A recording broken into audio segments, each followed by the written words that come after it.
Tengo al abogado Gustavo Solórzano, perdón, presidente del Colegio de Abogados de Honduras, y al exfiscal Edmundo Orellana. Comienzo con el presidente del Colegio de Abogados en torno a las zonas de empleo y desarrollo económico. Ya la Sala Constitucional falló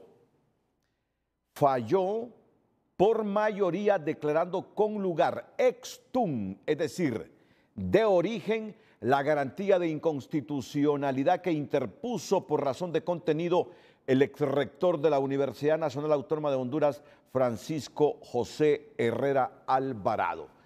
3 votos de los magistrados de la Sala Constitucional, 3 votos de los magistrados de la Sala Constitucional fallaron que de origen se anulara todo lo que concierne a las zonas de empleo y desarrollo económico. 2 de ellos dijeron solo el artículo 34 a partir de aquí. ¿Cuáles son las expectativas que tiene el Colegio de Abogados de Honduras y que nos lo manifiesta usted como presidente esta noche, abogado Solórzano? Muy buenas noches, Renato. Y bueno, yo creo que esta convocatoria que se ha hecho para el día de mañana ha generado justamente muchísima expectativa, no solo en el gremio de profesionales del derecho, sino en toda la sociedad hondureña, en donde se convoca para tratar 2 temas muy importantes y de interés de toda la ciudadanía. El primero, que es el que estamos conversando, el de las zonas de empleo y desarrollo económico, las sedes. Aquí lo interesante, yo tengo algunos aspectos a destacar. En primer lugar, se estaría tratando o abordando un tema sobre una ley que ya fue derogada por el Congreso Nacional y que fue derogada mediante el decreto 33-2022. Fue uno de los decretos que inicialmente emite el actual Congreso de la República. Esto fue publicado incluso el 26 de abril del año 2022. Y el recurso de inconstitucionalidad presentado es sobre un artículo en particular que tiene que ver con el artículo 34, que quien lo promueve o acciona es la Universidad Nacional Autónoma de Honduras para salvaguardar lo que es la jerarquía de la educación superior dentro de la UNA. Entonces aquí la primera pregunta, ¿cómo es posible de que la Corte Suprema de Justicia o cuál es el argumento de la Corte para pronunciarse sobre una ley que ya no tiene existencia jurídica o validez? Entonces, entramos al tema que usted mencionaba finalmente, dándole un efecto de origen a todo lo actuado desde el año 2013 y en donde prácticamente estarían presentando una nulidad de todo lo que se hizo desde la creación de las sedes con el decreto 120-2023, así como con otras normativas. La pregunta es si en realidad el alcance de la Corte está para eso. Y finalmente terminan arrojando, porque leí la propuesta de sentencia, los artículos 294, 303 y 324 de la Constitución de la República para devolverla al tema. Yo creo que este tema, y no puedo dejar de decirlo, Renato, más allá de lo jurídico, también tiene que ver con un aspecto estrictamente político, y es que también leyendo la fundamentación de la sentencia se hace referencia a 2 artículos importantes de la Constitución, como ser el artículo 374 y 375 constitucional, que tiene que ver con que se derive la responsabilidad a todas aquellas personas que hayan intentado pues violentar la Constitución de la República en aspectos importantes como ser el territorio nacional. Y es aquí que creo que puede llegar el juego político también posterior a que si se llegase a decretar esta sentencia de inconstitucionalidad. Así que es un tema que todos los hondureños tenemos que estar atentos, pero al mismo tiempo también los profesionales del derecho analizar Sí, debidamente cualquier sentencia que pueda surgir. quedémonos ahí y luego hablamos de la energía política. Vamos con Con el gusto. exfiscal general del Estado, Edmundo Orellana Mercado, quien ha mantenido la opinión jurídica que si se mantiene el fallo, el fallo de la Sala Constitucional por mayoría en el Pleno de la Corte Suprema de Justicia, esta estaría reformando la Constitución. Abogado Edmundo Orellana Mercado, adelante, buenas noches. Muy buenas noches, Renato, y buenas noches al señor presidente del Colegio de Abogados y a sus teleaudiencias. En efecto, yo soy del criterio que la Sala de lo Constitucional tiene los límites que la Constitución establece. Y uno de los límites es muy claro porque es expreso, y es que las sentencias de la Sala tienen efectos retroactivos. derogatorios. Y los efectos derogatorios son a partir de la fecha en que se emite el acto por el cual se deroga la norma. Eso significa que no tiene efectos retroactivos. Sí. Y eso es expreso en la Constitución. Si nosotros ignoramos esa disposición, o bien la estamos contraviniendo, en cuyo caso estamos cometiendo un ilícito, o bien, como se ha acostumbrado en la Sala de lo Constitucional en el pasado, se reforma la Constitución. Y esto sería gravísimo, porque a partir de ahora ya habrá que admitir que ya son dos salas sucesivas que están no interpretando la Constitución, sino reformando la Constitución. Eso, desde mi perspectiva, es sumamente grave, Renato. Sí, y aprovecho para preguntarle también lo de la amnistía política, que es el otro tema de agenda de esta sesión de Pleno de la Corte este viernes. ¿Para usted es o no inconstitucional la amnistía política, abogado Edmundo Orellana? Bueno, la amnistía es política y para delitos políticos. Por supuesto que no es inconstitucional, porque usted misma lo dice, es amnistía política. Es decir, la amnistía no puede ser otra cosa más que política. Ahora, aquí el problema está, Renato, ya no en la ley, porque la ley pues ya está vigente y seguramente la van a ratificar. El problema es la aplicación de esa ley. Miren, esa ley se establecen dos requisitos que el juez debe considerar. Uno es que sea, en los casos de corrupción, que sea un acto de corrupción en el ejercicio de las funciones públicas, en el ejercicio de la función que le es propia al funcionario, es decir, un ministro en su ministerio, un director de una institución descentralizada en su institución, un alcalde en su alcaldía. Y el otro es que el proceso esté políticamente motivado. Si el juez toma una decisión y se apega a la norma y determina de previo en el juicio que en primer lugar se dictó dentro de las competencias propias de la institución en que él ejerce su función, está bien el primer requisito. Y el segundo, que acredite que es políticamente motivado. En ese caso el juez ha hecho lo correcto. Ahora, si el juez no hizo eso, el juez incurre en responsabilidad. Y eso queda en la sentencia. Ahora bien, hay un problema en esto, que este decreto, tal como fue construido, es una trampa, o para el juez o para el fiscal, fíjense bien. Si el juez cumple con la norma y dice, en su sentencia declara, que el proceso ha sido políticamente motivado, el que ha cometido el ilícito es el fiscal, porque el fiscal es el que ha presentado la acusación políticamente motivada. Entonces aquí o bien el juez es responsable y si no lo es el fiscal. Y entonces el fiscal general no puede declarar ante la nación que mientras esté la ley a él no le tienen que decir nada hasta que se lo deroguen, porque el problema es que la ley tiene su aplicación y los fiscales que presentaron las acusaciones en aquellos casos que el juez ya decretó que es políticamente motivado, ese fiscal tiene que ser procesado por el fiscal general de la República. Definitivamente que sí. El presidente del Colegio de Abogados, ¿cómo valora este tema de la amnistía política que se va a debatir mañana en razón del caso del exalcalde de San Pedro Sula, Rodolfo Padilla Sunseri? Un juez le dijo no, la amnistía política no le aplica a usted porque sus imputaciones son por corrupción y no tienen que ver con delitos políticos o conexos con delitos políticos. Abogado Gustavo Solorzano.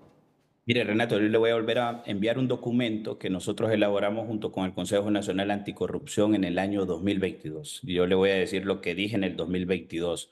Lo que se hizo con la amnistía política, que si bien pueden surgir, y es una atribución del Congreso Nacional, dar amnistía para delitos políticos, definiendo el delito político como lo que es, no delitos comunes, En este caso, lo que se estaría haciendo, así como yo he escuchado continuamente de decir corrupción legalizada, pues en este caso lo que se estaría generando es una impunidad legalizada a través de este decreto. Y en mi opinión, hay muchos de los delitos señalados dentro del decreto de amnistía que no pertenecen a esa lista de delitos políticos, ¿verdad? Y que lo que se ha venido haciendo es dando cartas de libertad y las personas que se han beneficiado con esto lo han hecho de manera, pues incluso casi que insultando la inteligencia de la población hondureña. Y es preocupante el precedente. ¿Por qué? Porque al final lo que va a ocurrir es que cuando vengan otros gobiernos que también comiencen a alegar de que esto fue persecución política, lo que van a hacer es que también van a decretar amnistías políticas y en realidad lo que se estaría perdonando son delitos en casos de violación contra la administración pública, delitos contra la administración pública como los conocemos los hondureños, delitos de corrupción. Así que también es un tema importante a tratar y reitero lo que dije en el año 2022, no estoy de acuerdo con la amnistía política que se dio en aquel momento porque no es para delitos políticos, sino para delitos comunes y mantengo la posición más de 2 años después, Renato. Sí, y me disculpan por favor porque les voy a dar poco tiempo para una respuesta sobre una pregunta, no diría yo que subjetiva, pero que ustedes me la pueden eludir justamente por su elaboración. Abogado Edmundo Orellana Mercado, si fuese magistrado de la Corte Suprema de Justicia, mire que lleva un acento hipotético mi pregunta. Si usted fuera magistrado de la Corte y tuviese que enfrentarse a estos dos escenarios, amnistía política y el asunto de las zonas de empleo y desarrollo económico, ¿por dónde se inclinaría este viernes? Bueno, Renato, para contestar eso, tendría que contarle una historia que me pasó a mí, y que no sé si tenemos los minutos, pero baje rápido. Mire, yo pasé el Ministerio de Defensa de un cuartel a una oficina pública, porque yo no soy militar y en consecuencia no me sentía cómodo allí. Resulta que los militares estuvieron de acuerdo. Cuando llegó el Tribunal Superior de Cuentas, nos hicieron un reparo al presidente Zelaya y a mí, un reparo administrativo con una multa de 50,000 pesos, porque habíamos pasado eso y decían los auditores que la oficina ahí en el cuartel era bien bonita, que porque la habíamos pasado allá, que había incurrido en gasto innecesario. Pues bien, resulta que impugnamos los dos. Yo fui exonerado, pero el expresidente no. A él fue procesado para que pagara esa multa de 50,000 pesos. ¿Usted cree que ahí hay motivación política o no?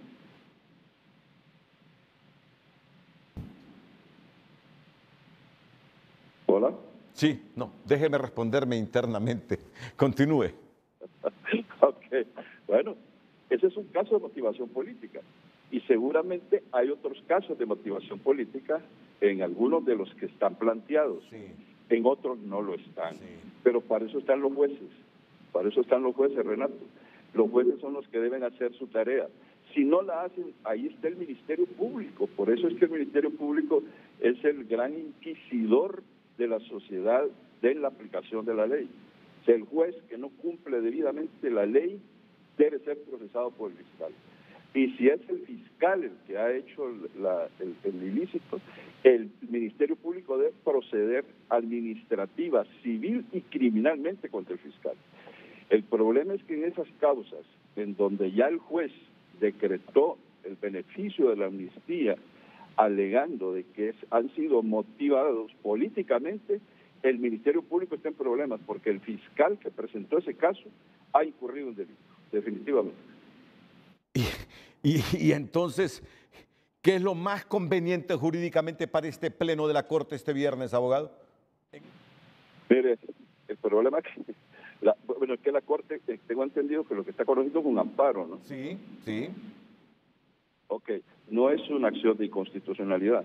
Aquí lo que se está alegando es si se tiene o no, si se le aplica o no eso al juez, al imputado. Usted sabe, el amparo, esta es otra cosa que hace la sala.